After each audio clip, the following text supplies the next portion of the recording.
Dimanche dernier, dans le Loiret, un hélicoptère de la gendarmerie s'est écrasé alors qu'il menait une mission de recherche pour retrouver une personne disparue. 3 militaires se trouvaient à bord. L'un d'entre eux, l'adjudant Dorian Larigauderie de la brigade de Châteauneuf-sur-Loire, a perdu la vie.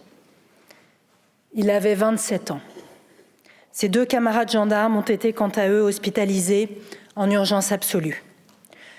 Aujourd'hui, nos pensées attristées vont à la famille de l'adjudant Larigauderie. Elles accompagnent les 2 militaires blessés dans leur combat pour la vie.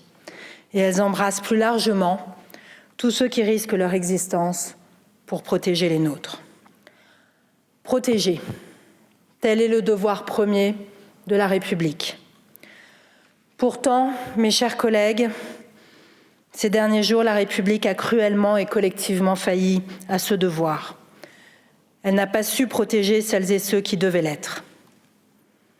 La mort tragique de Liana, 11 ans, a bouleversé, meurtri la nation.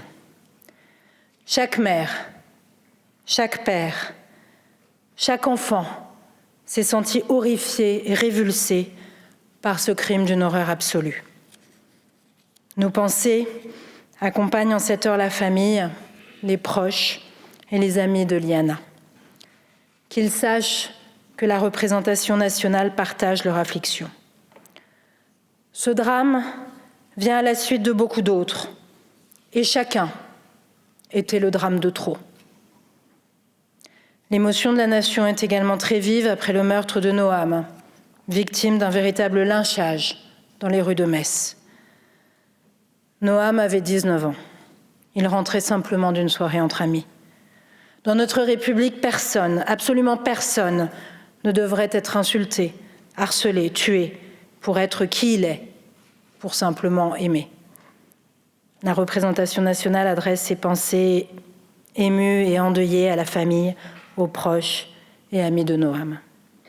Alors, mes chers collègues, mesdames et messieurs les membres du gouvernement, en signe d'hommage et en la mémoire de ces vies tragiquement brisées, je vous invite à observer une minute de silence.